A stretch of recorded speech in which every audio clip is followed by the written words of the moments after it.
माता से धुंधली और उसकी बहन की योजनाओं के अनुसार पूरे गांव में शोर हुआ। आत्मदेव जी के घर संतान प्राप्ति हुई है, पुत्र उत्पन्न हुआ है। बड़ा आनंद हुआ। जो सच्चरित्र हुए, विद्वान हुए, साधक प्रवृत्ति के हुए, एकांतिक जीवन जीना उन्हें अच्छा लगता है। दूसरा धुंधकारी,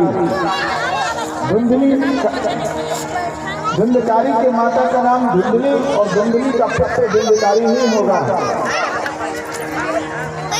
वह धुंधकारी बचपन से ही चोरी करना सीखा। चोर, जुआरी, शराबी, परस्त्रीगामी हो गया। आत्मदेव जी की बहुत प्रतीक्षा थी संसार में। आत्मदेव सोचते हैं मन में, गोकर्ण संत हैं और गोकर्ण को हम क्यों ये बात समझाना, क्यों उसको सुनाना। अपनी पीड़ा अपने मन में रखे संजोए। लेकिन आंखों से अश्रुधारा प्रवाहित हो रही है, हृदय में कष्ट है। गोकर्ण जी की नजर पड़ी। गोकर्ण जी ने देखा पिताजी रो रहे हैं। ऐसे पुत्र को धिक्कार है जिसके रहते हुए उनके पिताजी की आंखों में आंसू आ जाए, किन्हीं कारणों से पिता को रोना पड़ जाए। ऐसे पुत्र का होना न होना वह बराबर है। गोकर्ण जी पिताजी के पास गए और कहने लगे, पिताजी अब आपकी उम्र 60 वर्ष की हो गई है, जबकि 50 वर्ष के बाद ही अपनी आयु के साथ वन लग जाता है। 51, 52 अर्थात 50 वर्ष के बाद हमें वन की तरफ मुड़ जाना चाहिए। वानप्रस्थी जीवन जीना चाहिए, एकांतिक जीवन जीना चाहिए। हमें साधकों जैसा जीवन जीना चाहिए। 50 वर्ष के बाद आपकी उम्र तो, आपकी अवस्था तो 60 वर्ष की हो गई। अब आप घर गृहस्थी में कौन सा सुख लेने के लिए बैठे हैं? देहे स्थिमान समुद्रे भीमतिम त्यजत्वम। ये जो हाड़ मांस का पुतला जो हम लोग कोई पुत्र कोई पुत्री बन के संसार में आए, इसमें है क्या? ये तो नदी नाम संयोग है। जैसे एक किनारे में, नदी के एक किनारे में नैया जब लगती, इस गांव से उस गांव से उस गांव से एक एक करके पथिक आते हैं और नाव में सवार होते हैं। नैया खुलती है, नैया उस पार लगी। उसी प्रकार से क्रमशः कोई आगे कोई पीछे उतर उतर के अपने अपने राह से निकल जाते हैं। इसको कहते हैं नदी नाव संयोग। यही है परिवार। एक एक करके सगा संबंधी परिवारी बन के आए। कोई माता, कोई पिता, कोई भाई, कोई बहन, कोई पुत्र, कोई पुत्री, सब ऐसे ही बन के आए और सब बिछड़ने वाले हैं। धीरे धीरे सब बिछड़ जाएंगे। कहते हैं वैराग्य राग रसिको भव भक्ति निष्ठ। आपको अब वैराग्य लेना चाहिए, आपको वन में जाना चाहिए और वन में जाकर के भगवान की भक्ति करनी चाहिए। पुनः गोकर्ण जी कहते हैं धर्म भजस्व सततम त्यजलोक धर्मान। आप जो वन में जाएंगे तो क्या करेंगे? वहाँ भी जाकर के आप भाई भतीजावाद में न पड़ जाएं। इसलिए संसार के धर्म को छोड़ करके आप केवल अपने परम धर्म को समझें। क्या हम केवल भगवान की भक्ति करने आए, भगवान का नाम लेने आए? संसार के जो कार्य थे वो तो हम कर चुके हैं। इसलिए संसार का जो व्यवहार है, संसार का जो धर्म है, इस धर्म से ऊपर उठ करके धर्म भजस्व सततम त्यजलोक धर्मान सेवस्व साधु पुरुषान जहि काम तृष्णाम। वहाँ जाकर के आप संतों की सेवा करेंगे, साधु पुरुषों की सेवा करेंगे, लेकिन कोई कामना रख के नहीं कि हम गुरु जी की सेवा करेंगे तो ये स्थान हमारे नाम हो जाएगा, इतना बड़ा आश्रम। ऐसा मत करना। वहाँ जाकर कोई राही बटोही आपको दिखे, कोई भूखा प्यासा मिले, आपके पास यदि कंद मूल फल जल कुछ हो आप सेवा करना, लेकिन ये सोच के नहीं कि ये हमारे गांव के हैं या ये मेरे भतीजा लगते, मेरे भांजा लगते, मेरा भाई लगता, ऐसा नहीं। आपका कर्तव्य है किसी भूखे को भोजन, प्यासे को पानी, सेवा सत्कार करना आपका धर्म है। इस प्रकार से आप वन में जाएं और सतत सेवा करते हुए और भगवान श्री कृष्ण के लीलाओं का दसम स्कंद, श्रीमद् भागवत के दसम स्कंद की जो कथा है उसको आप बार बार सुनना, तो आपको प्रभु के चरणों में प्रेम हो जाएगा और यही जीवन की सार्थकता है। आज एक पुत्र अपने पिता को गुरु की तरह खड़ा होकर के और उपदेश दे करके और वन की तरफ ले जाए। आत्मदेव जी को आज अपने पुत्र गोकर्ण की यह बातें अमृत के समान लगी। आत्मदेव जी जंगल की राह ले लेते हैं। गोकर्ण जी भी घर छोड़ दिए, तीर्थों में निकल गए। घर में धुंधली और धुंधकारी का वास हो गया, कलह, घर में कलह होने लगा। कमाने वाला कोई रहा नहीं, लुटाने वाला केवल रह गया। वह जुआ खेलने वाला जुआरी, वो शराब पीने वाला शराबी, धुंधकारी, वो परस्त्री गमन करने वाला, वेश्यालय में आने जाने वाला धुंधकारी घर में रह गया। दोनों हाथों से धन लुटाने लगा। धन जब समाप्त हो गया तो एक दिन उसी धन के लिए अपनी माँ को बुरी तरह से पीटा। धुंधली को लगा कि जिस बच्चे का पक्ष लेकर के मैं अपने पति से भी लड़ जाता थी, आज वही बेटा मुझे मारता है। वो बर्दाश्त न कर सकी, कुआं में छलांग लगा दी, अपनी आत्महत्या कर ली उसने। धुंधकारी स्वतंत्र हो गया। धुंधकारी 5 वेश्याओं को घर में लाकर रखने लगा। 5 वेश्याओं को घर में लाकर रखने, हम लोग इसे मार डालें और धन लेकर के निकल जाएं, यही अच्छा होगा। 5 ने विचार किया और अच्छी तरह से शराब के नशे में डूबे हुए उस धुंधकारी को खाट में बांधा, जकड़ के रस्सियों से, जलती हुई लुआठियों से पीट पीट करके उसे मार डाला और वहीं बीच आंगन में गड्ढा खोद करके गाड़ दिया उसको। धुंधकारी प्रेत बना। संयोग की बात है, गांव वाले गया तीर्थ में गए और गया तीर्थ में गोकर्ण जी से भेंट हुई।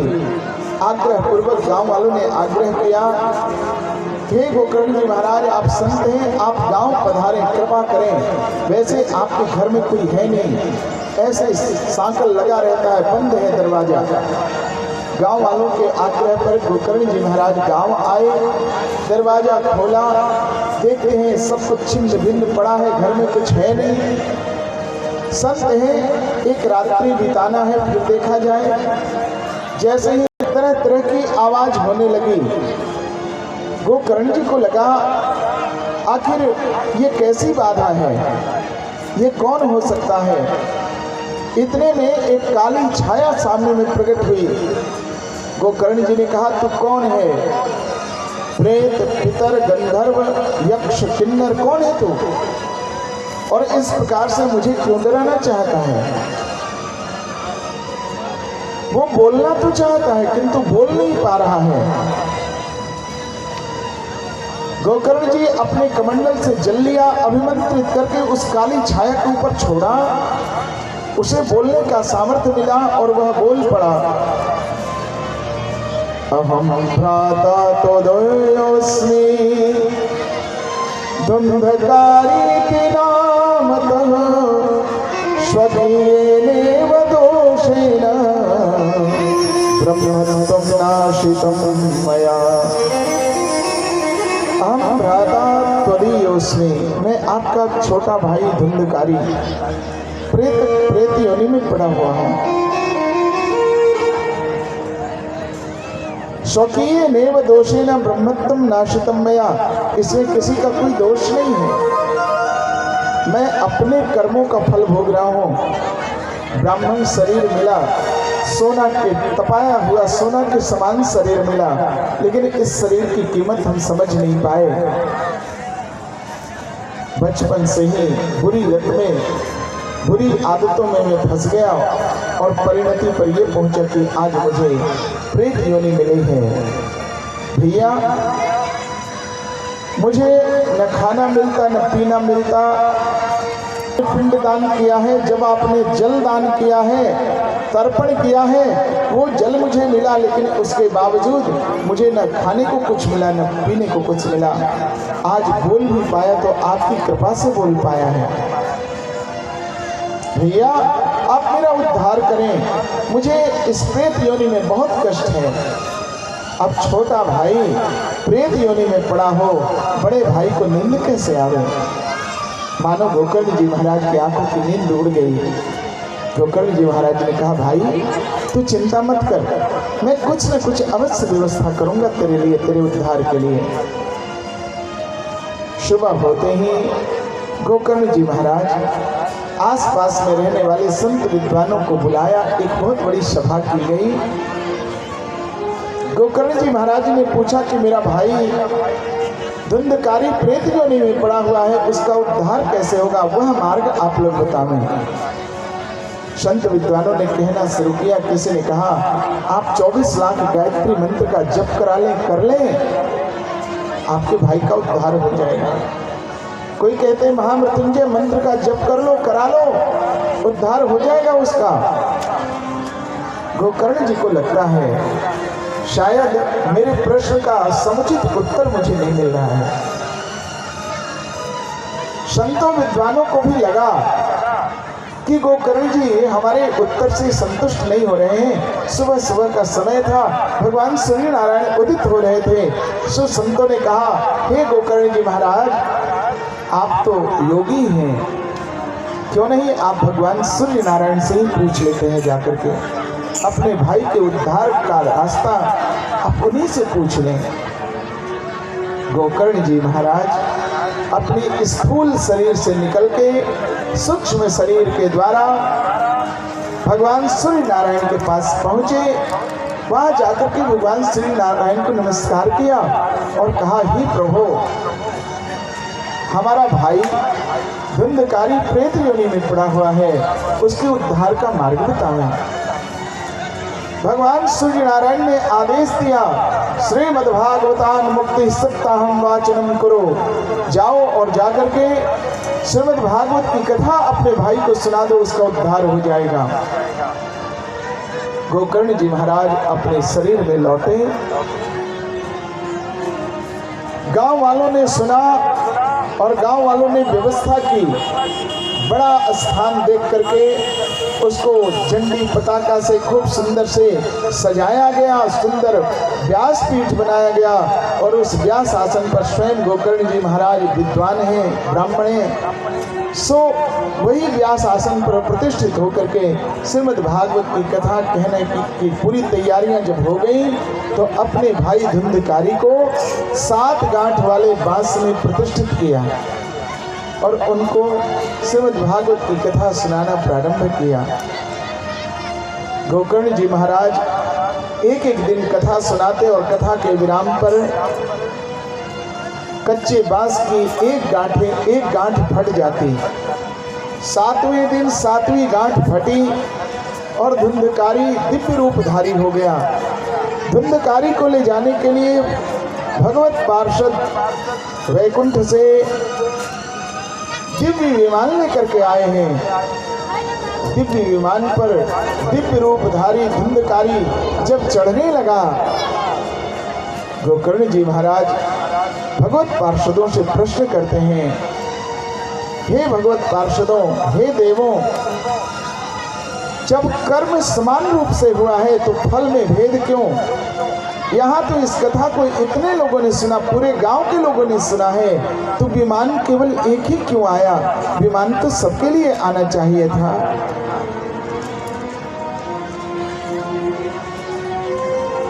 देवव्रत पार्षदों ने कहा कि नहीं, कर्म समान रूप से नहीं हुए हैं,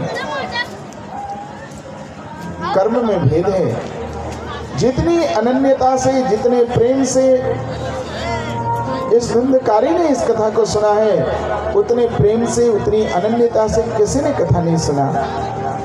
शरीर तो कथा पंडाल में है, लेकिन इनका मन इस पंडाल से बहुत बाहर था। कथा में इनका मन ही नहीं था, इसलिए फल में भेद हुआ है। हमारी आपकी वार्तालाप सभी लोग सुन रहे हैं। हम आपसे आग्रह करते हैं, हे गोकर्ण जी महाराज, आप पुनः इस कथा का आयोजन करें, पुनः इस कथा को आप सुनावें, और जो लोग अनन्य भाव से, एकाग्र भाव से इस कथा को सुनेंगे, उन सबके लिए विमान आएगा वैकुंठ से। मैं आपको वचन देता हूँ। और ऐसा कह करके उस दिव्य रूपधारी धुंधकारी को दिव्य विमान में आरूढ़ करा करके भगवान के वह दिव्य पार्षद अपने श्री वैकुंठ को लेकर पहुंचे। बोलो भक्तवत्सल भगवान की जय। श्याम राम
जीवन